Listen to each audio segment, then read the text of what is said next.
think I've shamed Khorne enough in this early access time period. It's time to do the Blood God proud, and what better opponent than Dwarfs in Domination. All jokes aside, this particular map does favor melee infantry in a number of ways. This is obviously the new Grove of Slaughter Domination map.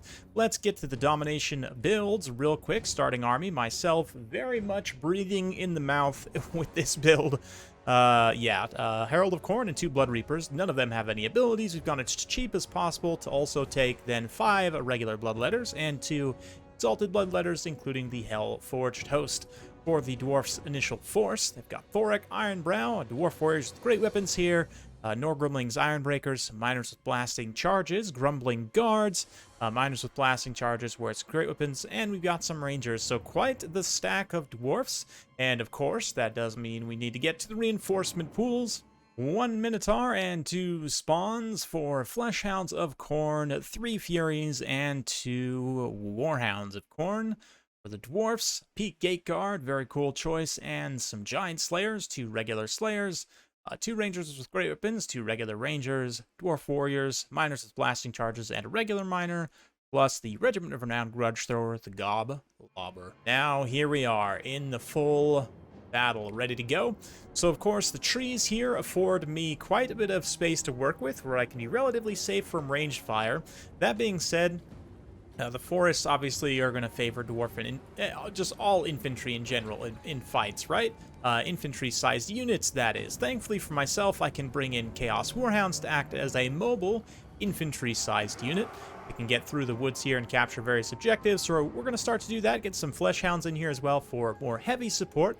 In general, Rangers won't hold up super well to the high weapon damage, non-AP mobile units of Khorne, these cheaper Vanguard type units, so they are a great direct counter for Rangers. Obviously, Bugman's Rangers with their charge defense and healing will hold up a little bit better, but even then the lack of armor definitely comes in to haunt them against these higher damage units. But the range fire is definitely pretty solid. Those of you guys who watched into these video will know you don't necessarily need magic damage. I think a few of you might have misconstrued what I said in some of my previous videos, but as I'll demonstrate in future videos, it is certainly nice to have magic damage, especially on demand on ranged units, be able to pour extra damage into demons. But certainly these Bloodletters feeling the Dwarfen quarrels straight to the face, but acceptable losses and all that as we start to get into combat here in the woods. Blasting charge is going to be tossed. The trees will block a handful. They're still going to do a pretty good amount of damage as the Bloodletters get into combat here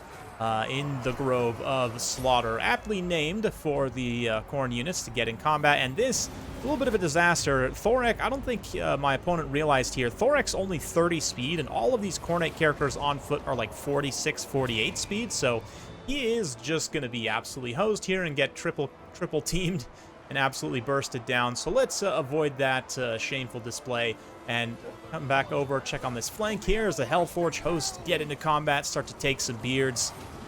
Very good stuff. Yeah, you can see that one Bloodletter that got lit up on the approach is already crumbling out. More blasting charges, definitely feeling the pain there. In general, the lack of armor for Khorne does make them very much vulnerable to that ranged damage, which is why I would not probably take this build on a more open map like Black Ark or Battle of Itza or Arnhem. Just in general, you're going to struggle to keep yourself safe from just mass ranged fire. But in this situation, at the very least, the units fighting on the objective are going to be relatively safe from the bolts and guns and so forth. But Grumbling Guard pushing back. These Fleshhounds here, not really having too many issues there. The Hellforge host also just gets completely surrounded here. That being said, my opponent, although he's trading fairly well in this pocket, he still hasn't been able to even get to this objective.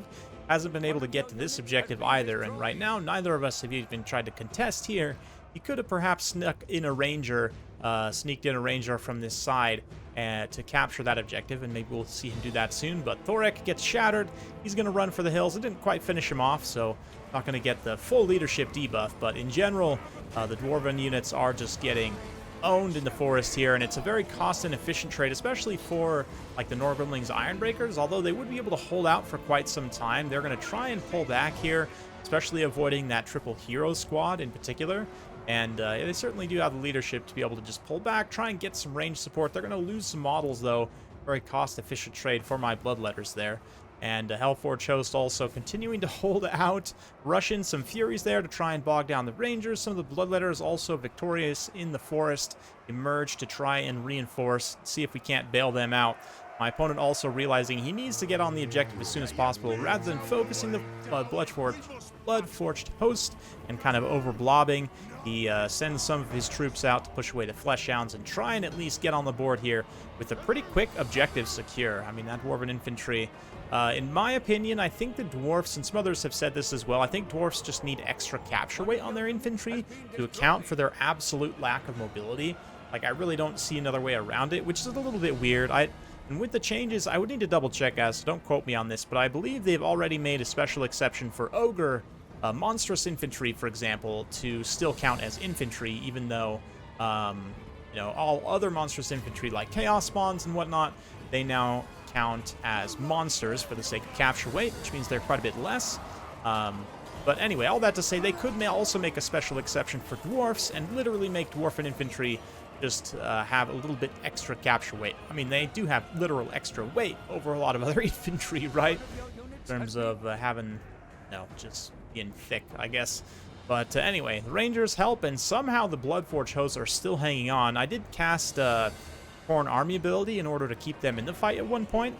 It's definitely one that I'm starting to use more and more, even just like throwing low-tier units into units that they would normally lose to, just to keep them tied down. But I think, did I actually pop it? Yeah, I popped it right now. There we go, the Relentless Rage. So, you know, the 18 unit models are basically here to stay. They're not going to take any additional damage. Well, they'll take additional damage, but they're not going to actually die, and they won't take any extra leadership damage, so they would actually do some attack animations. That would be nice, though. There we go. Finally start fighting back against the Grumbling Guard. The other Bloodletters also 129 kills, only 610 value, but still absolute brutality. The Norgrimling's Ironbreakers try to push up and around the other side, but just met by more Blades of Khorne. The Rangers and even some Peak Gateguard Hammerers coming in here. The magic damage and splash against weakened targets should be able to do pretty decently. It's kind of weird, though. The splash damage on Hammers is actually not super ideal because they don't have enough weapon damage to really make it all that useful. A little bit strange, but yeah. Warhound's is able to kind of outmaneuver here and continue to get on the summons. It is one benefit, certainly, of Khorne. And, yeah, I mean, it's pretty brutal, all things considered. Let's check out Norgrimling's Ironbreakers as they kind of form a circle here and make their last stand. Similar to how my own elite infantry just got swamped by Dwarfs at the end of the day. Speaking of which, are they still over there? Oh, my goodness, they are still over there. They actually outlived the Furies that I sent in to support them, which is hilarious. But the last of them fall right now, and the Grumbling Guard are victorious. They're still very tired, despite their little self-vigor refresh. But they should be able to hold that objective, at least for the time being. Got quite a bit of supply to call units in, but I'm not really sure what exactly to call in where. For the time being, I'm just kind of banking stuff. I think I may be waiting on some more Bloodletters to come in. I've probably used up a lot of my mobile units already. So Miners coming over here to capture this objective. It looks like do have one Fleshhound coming in there as well. Rangers also. From the Dwarfs' perspective, again, I think you need Bugman's Rangers in most situations in Domination, but just in general, unless you're fighting a very slow faction like maybe Nurgle, maybe Vampire Coast, definitely not Vampire Counts, but you're going to struggle against factions that have a decent amount of mobility. We'll see. Maybe some favorable matchups will emerge for the Dwarfs in Domination, but they certainly, unless they change the capture weight of their infantry, they are going to be primarily a land battle only civ, which is a little bit sad. A lot of Dwarf fans out there, the very popular faction within the lore and everything, so definitely would like for Creative Assembly to figure out something without breaking the design of the Dwarfs and like adding weird mobile units that don't belong, right?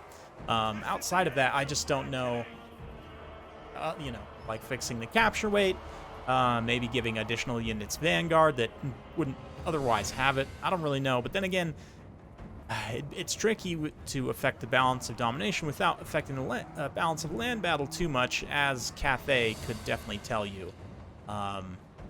So that's why I kind of favor like the capture weight situation.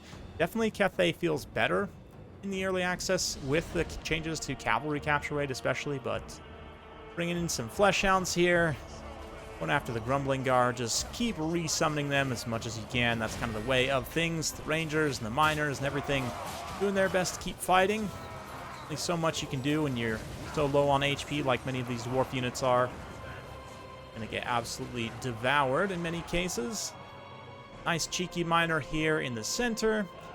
Also more Rangers over here on the side. So perhaps, I mean, my opponent's certainly not out of this yet. If he could get a quick triple cap, he could perhaps come back in this game, but it would have to be fairly quick. I still got control of 2 objectives technically, so I'm still, you know, getting tickets at a pretty rapid rate.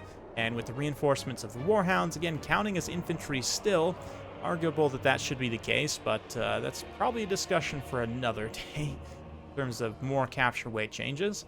But just going to also pull back, put the forces that were kind of crowding my opponent's deployment, pull back to this objective number 2 here, and just ensure that at the very least we can hang on to 1 objective. All I have to do at this point is hang on to 1, and the Hound Force comes in here, breaks up the Grumbling Guard and the forces that had been keeping this objective safe for the Dwarfs. So it was a valiant attempt, certainly. I respect my opponent.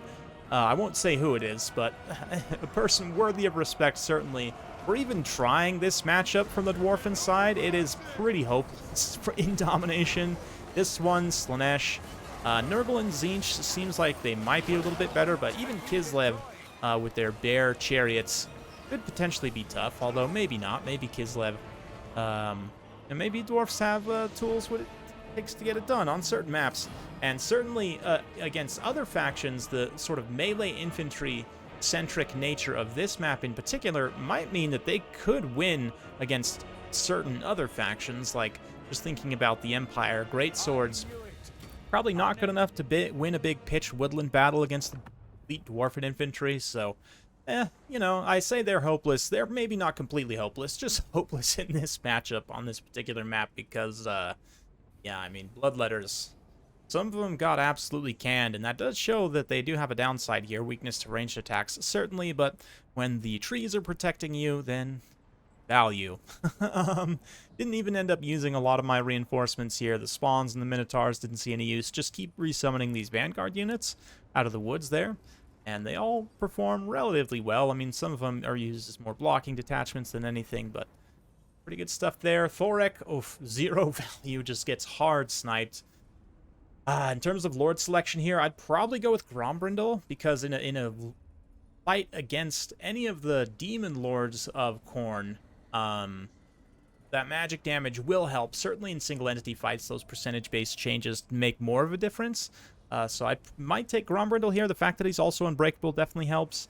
He can stand up a little bit better in a fight, and then maybe back him up literally with Gotrek. The 2 of them with magic damage and elite AP could probably together fight a lot of scary Khorne targets. That does leave you pretty light in terms of value for your actual army, though, so kind of have to play around with it a little bit and see. Maybe just spam Longbeards and Bugman's Rangers and just, you know, go with a full, wide, mid-tier army. Not really sure.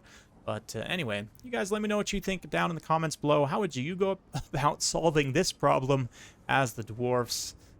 Certainly in terms of value, Grumbling Guard did a great job. I would definitely bring them in quite a few Domination games. The Vigor refresh does matter because Domination games, on average, are like 10+ minutes usually.